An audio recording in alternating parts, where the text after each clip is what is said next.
Hello and welcome to today's podcast. We have with us a guest who is an expert on lead-acid batteries. Ramesh Natarajan, a veteran with over 42 years of hands-on battery industry experience, will be asking our esteemed guest a host of technical questions. Enjoy the session. Hello and welcome to this episode of my podcast where I am going to discuss the process of paste mixing with a well-known expert from the battery industry. My guest today is Mr. Achim Lulsdorf, who is a consultant to Moldcore International, an organization headquartered in India which is part of the associated group. Mr. Achim has worked across the globe with major battery manufacturers and key suppliers to the battery industry. He received a master's degree in physics from the Technical University of Clausthal, Germany, and an MBA from the University of North Carolina, USA. With battery product design and process design as his core skills, Mr. Achim has led research and development efforts as Technical Director Global for the Metair Group in South Africa, as President of R&D for Exide Industries India, and Chief Technology Officer for the Hammond Group, USA. Since 2019, Mr. Achim has been consulting globally with a focus on battery additives, the improvement of battery designs, and the optimization of battery manufacturing process. Welcome, Mr. Achim, to this episode of the podcast. And I would also like to inform you that my earlier podcast with you has been ranking as number 1 in all my podcasts. Oh, that's Congratulations wonderful. And thanks a lot for that and for helping me with that achievement.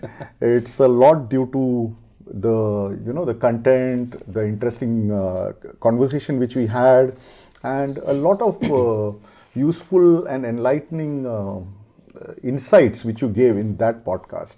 I'm sure we'll have a good session today. Do you want to say something before we start our session today? No, first of all, of course, it's always good to be with you, Ramesh. Thank you. Yes, and I think a great contributor to the success was definitely also the right questions that you were asking. Thank you. And yeah, it's an honor to be with you, and I'm happy actually to be here and talk to you. So today, Mr. Achim, I wanted to concentrate more on paste mixing with a possible slight extension into the curing, but more concentrating on the paste mixing, So I wanted to start with a basic question. What, according to you, are the important steps in the process of paste mixing? Mm-hmm.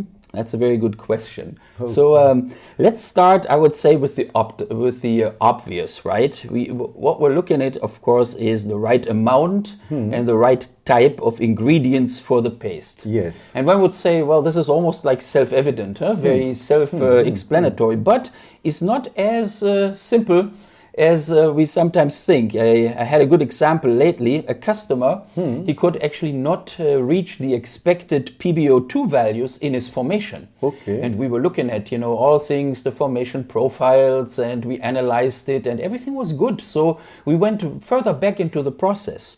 We looked into the curing, which was also done very well. But then we looked at the paste ingredients and we actually calculated theoretically the amount of tetrabase, tribase sulfate that could be achieved with the ingredients he used at the end of curing. And what we found is that he was far away from the 40% that you actually want. And that means if you don't achieve it because of the ingredients or the amount of ingredients, that means then later you also don't have a good result in formation. And that means, you don't really achieve the full performance of the battery.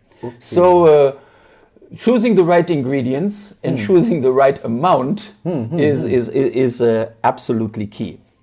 And what about the sequence of chemical addition? What is your recommendation? Use it more as a dry mix, or use certain things mixed with water, or mix something with acid? Yeah. What is your favorite or what is your suggestion, so to say? Or what is it that people do? Yeah. And what is it you would like people to do? Yeah. So when I, travel and, visit the different companies, that's of course always a question. Yes. And the sequence is a little bit almost of a philosophical issue. Huh? And I liked a couple of days ago during the conference, one of the speakers said, and that was kind of like the answer that I would have given is, use the sequence that where you know that you best achieve and most consistently achieve the results that you want. So having been in the additive field, for so many years, I've been, actually, I would say I've become quite agnostic, when it comes to the sequence. There's so many philosophies and ideas on, why one way or the other you start with a watery mix with the expander, because then you say later you have a better dispersion of the rest of the materials. And for me, it's quite simple. If I make the decision, start with a dry mix, then add the water, and then lastly the acid. I agree with that. What I wanted exactly is to know what are the chemicals to be added when you're doing a dry mix, and is there some chemical to be added with the water and put into the mix? No, it's actually, the dry mix would be your fibers and your oxide, and then of course if you have other positive active material, like the carbon and barium additives. sulfate? Carbon barium for the negative, yes, that would be also added right away in the dry mix. Yes. And then the water, and then the acid. Okay, what about the lignin? Is it better to mix the lignin with the water and add it, or do you think that you put the lignin also as a dry mix? Again, there is many different approaches, many different reasons that people have argued, but I have never seen that there is really a significant performance difference in the end. Okay, so according to you, putting everything into the dry mix is also perfectly okay? Is perfectly okay. Okay, as long as the mixing is done well. Very well, absolutely, yes. So rotate the mixer blades or the mixer, whatever it is, properly for some time before you add in the water. Exactly, you have some time of some dry type mixing. of uniform distribution, right? Homogeneity, Yes. and then then that's the time when then you actually let the water into the. Okay, I don't know, but I've also heard that there is a particular company in US which puts in the water and then the oxide and then. I don't know. I don't know how far it's true, but somebody mentioned that they first have the water and then they put the oxide in. Yes, that might be. And as I said, really, I think all different combinations that you can think of, battery manufacturers are using. Okay. And they will swear that this is the best, that you can do. Okay. Maybe that's an interesting thought.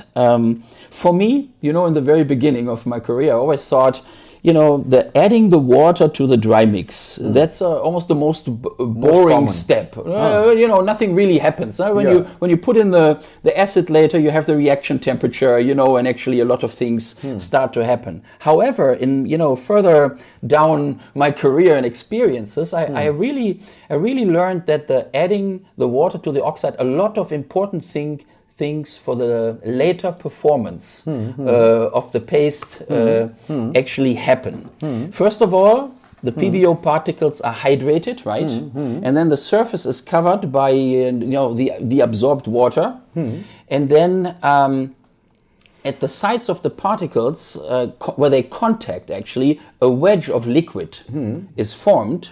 And then and this is the important part, those wedges then, they exert cohesive forces that keep the particles together in a rather loose form. And they empty then, basically these forces flood the empty capillary spaces between the particles. It becomes a little bit of a plastic state.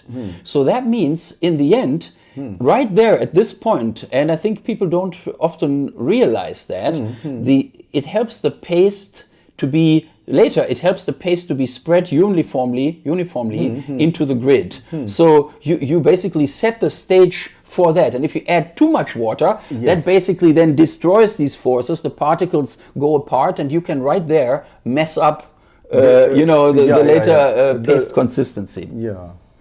Okay. Now, how important is the variation of the composition of additives for different battery applications. I mean, flooded electrolyte used for SLI standby cycling, or for the SMF of the AGM and gel type, and for the EFB, of course, nowadays. So how important is the variation of the composition? Okay, so this is quite a loaded question, Ramesh. And so you want, and there's so many different angles, right? I can look at it. When I'm with you, I have to ask you loaded questions. That's what my listeners would like to hear. Okay. So for the sake of time, I would say let us not focus on all possible additives. Let's do maybe the expanders in the negative, because that have the most impact on the different applications. Yes. Is that okay with you? Yeah, perfectly. Okay, so basically let's then do a little bit of a class, I would say, allow me, Please. on expanders, right? So expanders basically consist of three material classes. It's always a lignosulfonate, a carbon black, and a barium sulfate. Yes. So, and let me talk about first a little bit of the basic functions, so that later we can say, how are the differences important. Perfect. Yeah. So basic function, of course, is first of all, we want to avoid passivating lead sulfate layers on the negative active material. We want to make sure that those layers, they are porous, so that also the volume of the negative active material can be taking part in the electrochemical reaction. And then so it has been found that those three groups that we just talked about, actually, they do the job. So how does that happen? So the lignosulfonate, what does it do? It basically, during the discharge, as you know, the lead sulfate particles, they build up on the negative active material, they cover the surface, and then they basically partially dissolve, and they precipitate as larger PbSO4, again, on the negative active material surface, so it kind of grows, right? If the lignosulfonate is present through the expander, it is actually absorbed on the negative active material surface, and it increases the surface area, and it increases the porosity. And so it allows that way, basically, that also the bulk of the negative active material does participate in the chemical reaction. And in the end, it has its main impact on high rate discharge. A cold crank would be a good, because cold crank, the higher the surface area, the better the cold crank, and the lignosulfonate increases the surface area. But also, it has an inverse effect on the charge acceptance. So here we have a first indication how the choice of the material really has an impact on the application. Because if you have an application where you need high rate discharge, of course, you want a lot of lignosulfonate. But if you have one where the charge acceptance is super important, let's say in a motive power cycling application, of course, you want to make sure that you have maybe less lignosulfonate, right? So that you have a higher charge acceptance, right? So let's look. If you don't mind, let's look at the barium sulfate. Yes, real quickly. The most important component. Again. The barium sulfate, that also prevents passivating lead sulfate layers, but through a different mechanisms. And the mechanism is that it is isomorphous to the lead sulfate structure. So since they're very similar, that means that if you look at it, the lattice of the crystals is almost identical, and also the bonds, the oxygen and the sulfur bonds, they are almost identical.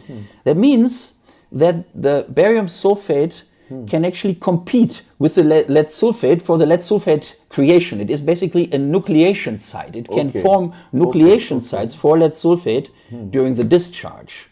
So that means instead of a few large sulfate crystals, I have that are then later, very difficult to reconvert during the recharge.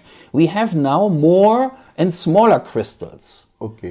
So the barium sulfate has a high impact on cycle life, and hardly any impact, for example, on cold crank or high rate discharge. So again, this is a hint, that you put more what barium you want. sulfate for the cycling. Exactly, no? You would always for again then for an automotive you don't need that much barium sulfate As you need for a cycling battery. Exactly, but if you have a deep cycle battery or forklift, golf cart, whatever, Or the e-rickshaws. E-rickshaw, exactly. You want high barium sulfate. Also, high barium sulfate tends to have support charge acceptance also. Okay. So you would have lower lignosulfonate and more barium sulfate, more barium sulfate for a cycling battery. Exactly. Okay, good. So the carbon is, as I always like to say, everybody says, often we do.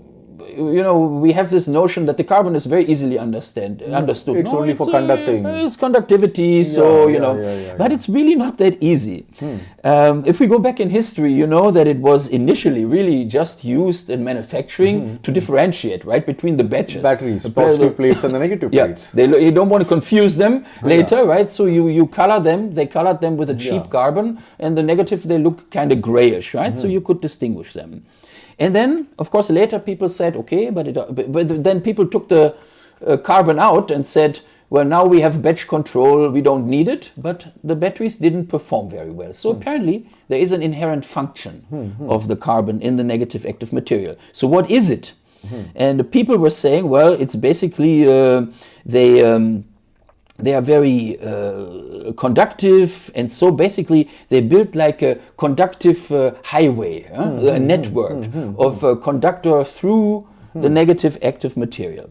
Yeah. Well, we have proven this wrong in some testing, because if you think about in a standard automotive plate, you only have like 0.1%, 0.15% of carbon. So really, those particles don't even touch each other in the vastness of the volume of the negative active material. So such a network, it's impossible that exists. So what is the role of carbon? What does it do then? Yeah, what's and the answer, is actually quite complex, and a lot of research has been done, particularly later, when carbons became more and more important for some of the modern applications.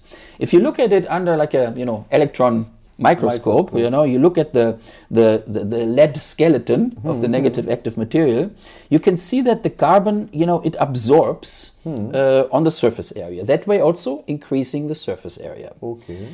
But when you look at the bulk of the skeleton, kind of like you look at the cross section, you can see surprisingly that the carbon is also embedded into the skeleton of the negative active material. Okay.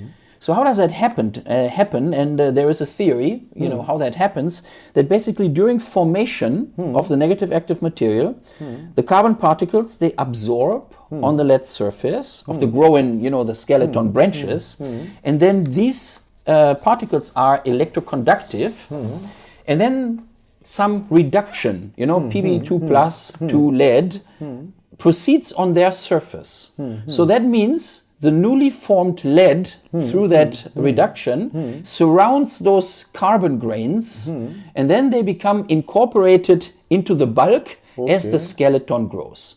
And therefore, the NAM itself then becomes more conductive. Okay. So it's not a highway, but you make there's no carbon connection, but the NAM itself becomes NAM negative active material. Yeah, of course. So the NAM becomes more conductive. Yeah, so I think that's... So, but you still think a 0.15% is enough? Yeah, it's enough for a standard application. Those high amounts of carbon, they really played a role when we were... They really played a role when we were, looking at the partial state of charge applications, right? When those came up, right? And that's a whole different... research, and then you need high amounts of carbon and special types of carbon, that really increase conductivity, increase dynamic charge acceptance, and partial state of charge cycling life. Okay. Now, so I mean, is there something special for EFB you want to say? EFB, so enhanced flooded batteries. So why did they become important, right? It's really stop-start applications. Yeah, exactly. That's when it started. Now, Yes. when we had stop-start applications for the first time, initially battery manufacturers thought, well, it's a little bit more cranking and often more frequent cranking. Yes. So I use basically the same type of battery that I have always used, Yes. and they just did it. it. And then the batteries failed miserably after a very short period of time. And it was kind of like a mystery. I remember when we opened those first batteries, they then in the negative and the positive active material, they looked intact. Usually when a battery fails miserably, there's something that you can visually already see. Yes. The only thing that one could see was like a light silvery shimmer on the negative plate. When we analyzed that, or in the industry it was analyzed, it was found that those are very thin, very dense layers of sulfate. Okay. And they basically, they shield off the bulk of the negative active material to any chemical reaction, diffusion, and so basically the negative active material stopped to participate in the reaction. Yes. So this is when people thought, what if we can create conductivity right from the beginning through those dense sulfate layers. And this when the whole thing started. People just started to use more regular carbon. Okay. Double the amount, triple the amount. And they saw actually a slight improvement. And then people said, okay, well, maybe it's a different class of carbon that we have to look at. And then came, the graphites and the activated carbons and then people thought, well, we just need to take a lot of those specialty carbons. But then what was found is, yes, they did much better in stop-start application, but water consumption increased like crazy, right? And in an age where you want to have maintenance-free batteries, that is not a good thing. Yeah. So that's when a lot of research was done, exactly on the affinity of a carbon to the lead, the affinity of the lignosulfonate to the carbon, because you don't want the lignosulfonate to absorb on a large carbon surface and its function get lost, and so on and so on. And this is how then people really tweaked and found a good compromise to basically have the conductive network that you need, and at the same time is preventing those, or not preventing, but basically creating a way to still have the active material participate in the charge discharge reactions, and at the same time minimizing water loss as much as possible. So the solutions today are basically a compromise between those two. I think EFB is a topic by itself, and we can do a individual podcast on EFBs, because you seem to have worked a lot on EFB also. Yes. Now, can you throw some light on CNT, graphene, and carbon additives, and probably enumerate their differences? I mean, the advantages and disadvantages. In case you do not want to, specify as disadvantages, you can specify the care one has to take to avoid the pitfalls while using them. Yeah, we already talked a little bit about, on EFB, while, people use the graphite and all this kind of stuff. So basically, the carbon nanotubes and the graphenes, since they're understood to be very conductive, is also a material that then came into the limelight and was actually analyzed. I have to say, I'm not a big expert on carbon nanotubes, on graphenes. Because all my research that I personally did was more really on the traditional carbon blacks, graphites and so on. But I can say through my involvement in the industry, I've heard and seen all types of results and all types of joy and disappointment when using carbon nanotubes. So first of all, there are single wall and multi-wall carbon nanotubes. And the suppliers of both claim that theirs is advantageous. And if you read the arguments, they're both logical. So I think this is probably still be a battle that has to be, somehow decided. Yeah. What is undoubtedly happening is that they have a positive effect on the paste conductivity, on the charge acceptance as well, and also, and this is it makes them very interesting. It can not only be used in the negative; it can also be used in the positive. Positives, and it has a strong impact also on stability of the active material. So for cycling application, so it almost acts like a strong fiber in the active material. What I have always found a bit of a problem is that what has been done when marketing these materials is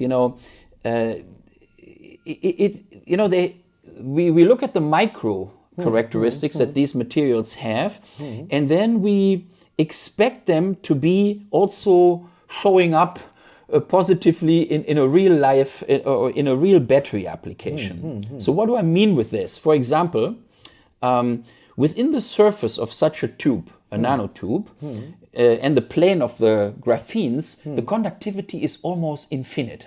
It's fantastic. There's hardly a material, of course, that has this type of conductivity. So that's great. And so if you think about it, you think like, wow, my active material conductivity will go through the roof and charge acceptance. But there's problems, of course. In order to form a network through the negative active material, these tubes need to be somehow connected. And at those connection points, those are points of very high resistance and very low conductivity. So that means the overall conductivity actually decreases by orders of magnitude, right? So, and also on the mechanical side, carbon nanotubes, they have fantastic, mechanical characteristics, very, very high tensile strength, and so on. But however, I was always wondering, does that necessarily make the negative active material more stable? Does a high tensile strength really help it to kind of weave through the negative and positive active material to support the particle cohesion? I'm not so sure. So my personal opinion, and as I said, take it with a grain of salt. I think it is an expensive solution, definitely. It is they are quite costly. No? They are quite costly. It is a cumbersome solution for the manufacturer because it has to be kept in a solution emulsion, right? At a certain temperature. Yeah, before adding, because you want to avoid the tangling of the tubes and everything. And I'm of the opinion, having done a lot of research really on all types of different carbons, that probably a lower cost carbon solution does the trick.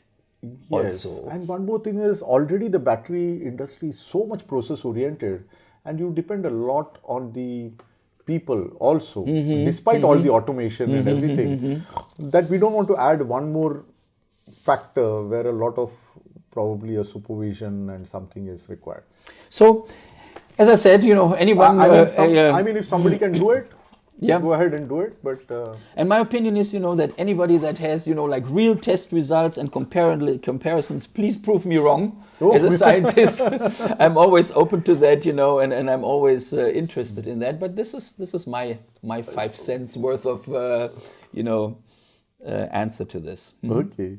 Now, one more aspect which is often ignored when mixing is temperature, especially when mixing is done using mixers which do not have sophisticated controls. Can you enlighten the listeners on the maximum temperature the paste has to necessarily reach while mixing and the temperature to which the paste has to be necessarily cooled before dumping? And you may also touch upon the disadvantages of over mixing after a certain point of time.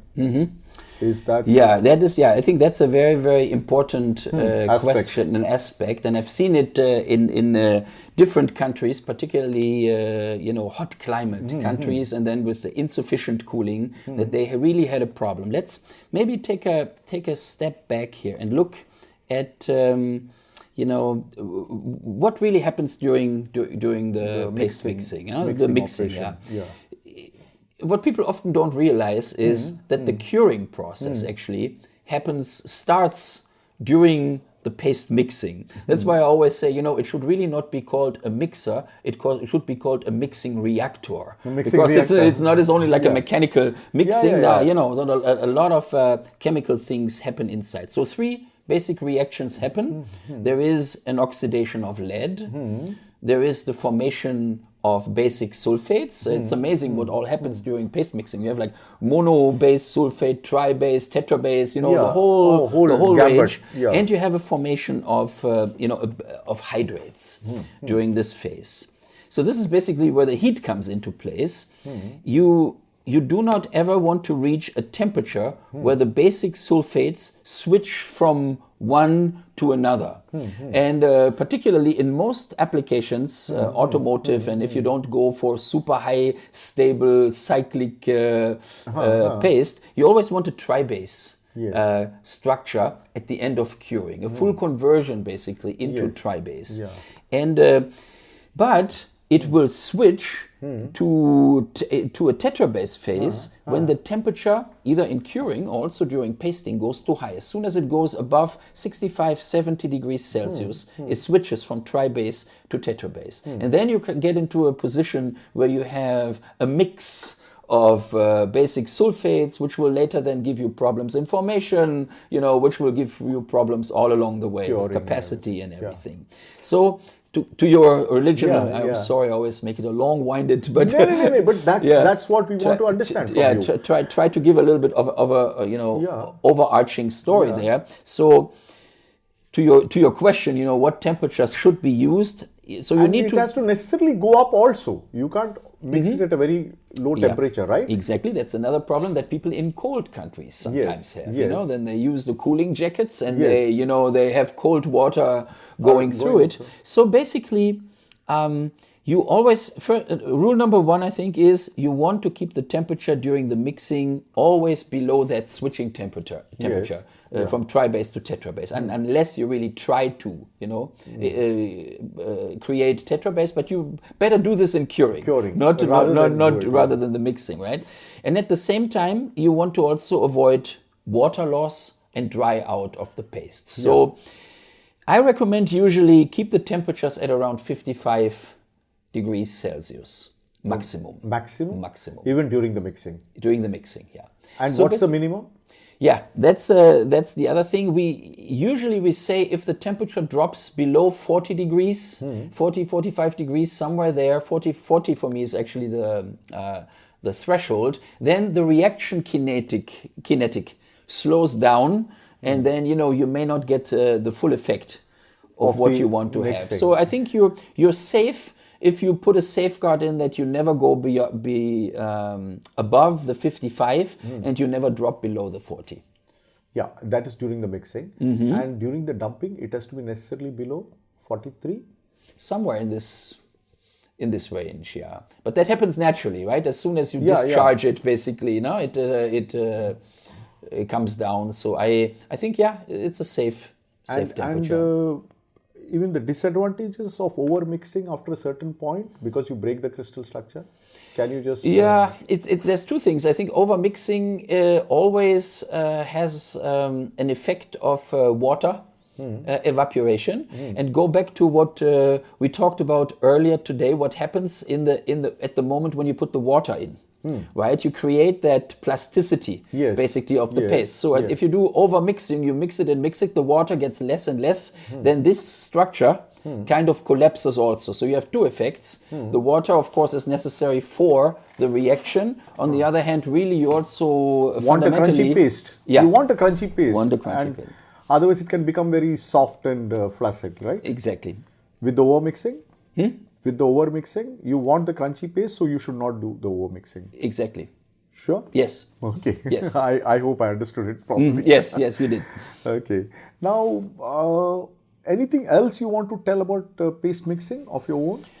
Something which I may not have asked and which you feel is important? Yeah, one of the things is, and I've seen it usually, I would say, in the Western world, you have always a separate line for positive, and a separate line for negative. But Yes. it happens, particularly, I've seen it in some of the more developing countries or so, that people or smaller Use the same companies mixer, use the the same same paste. mixer. And Yes. then, of course, one of the things that you really, really, really have to do if you switch over from negative to positive is the cleaning aspect. In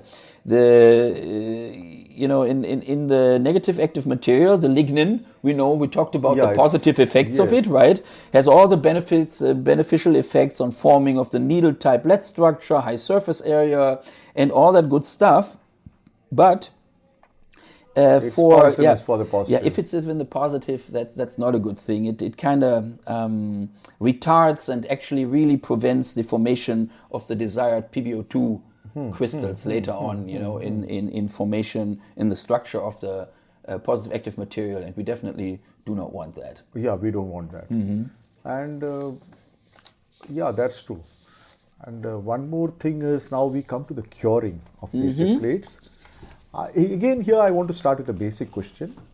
Of course, we'll do a podcast on curing much later, but maybe a couple of questions on curing connected to this. What, according to you, are the important steps in the process of plate curing?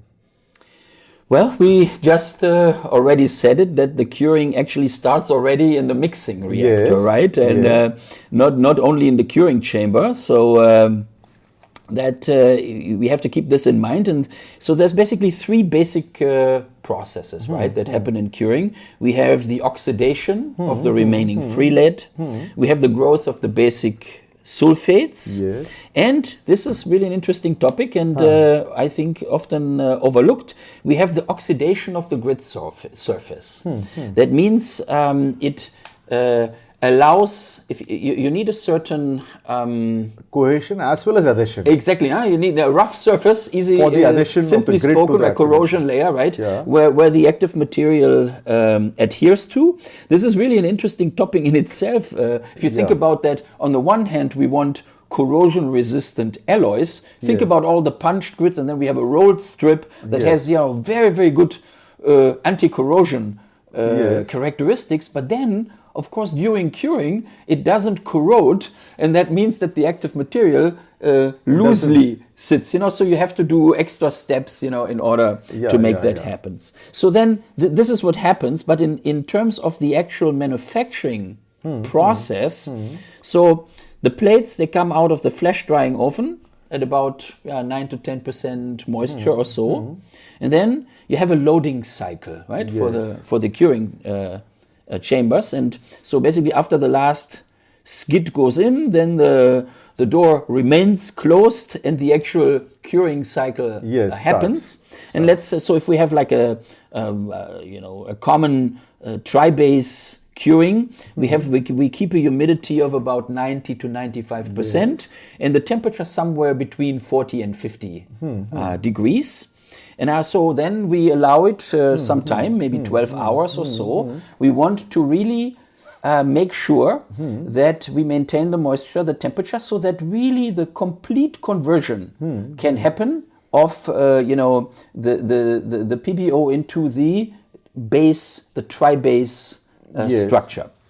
And then after that phase, we start the also very important drying phase, usually in an oven room, like at 60 degrees Celsius, something like this, also for another 12 hours or so. And then what the very important criteria is, at the end of that, you want your humidity to be less than 0.5% or so, and the residual lead somewhere in the 2% or so area.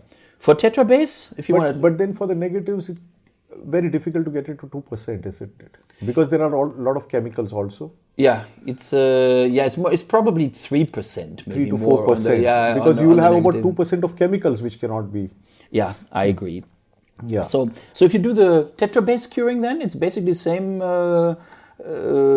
humidity 90 to 95%. But then you go very high, no, on the curing temperature. As you know, 70 is the threshold temperature where tetra-base is formed. So you often go for several hours, 8 hours, 10 hours to about 90 degrees. Then you reduce it in a second step, maybe to about 50 degrees or so. You can go right up to 90 degrees? To 90 degrees, yeah. And you have no, because we generally go only about 75 or so here. If you want to do tetra-base, tetra-base, okay, yeah. Okay, again, maybe different philosophies. Yeah, but you don't mind going up to 90 degrees. I don't mind going up to 90. A lot of companies do a two-step process. They go up to 90 for a while, and then you actually drastically reduce it down to 50 or so, to This is for the positives, of course. Positives, In the negatives, you can't have a tetra-base. No, you anyway. can't. As we talked earlier, the lignin prevents actually the formation of tetra-base. Yeah. The negatives, yeah. And then you have a similar drying step, basically. So then, of course, with the modern systems that you have, controlled humidity, controlled temperature, you can then also have different, if you have plates of varying thickness, geometries, over pasting, you can various types of alloys. Exactly. Calcium alloy, antimony. So I think that's why we should do a curing, maybe a podcast later. It's a very vast topic. It's a mysterious process too. And really something which you can't look into, and only experienced people who are experts like you probably can throw more light on the curing. So Okay, I would love to do a curing. Okay, let's do that next time. That sounds very good. Yeah. So I think, I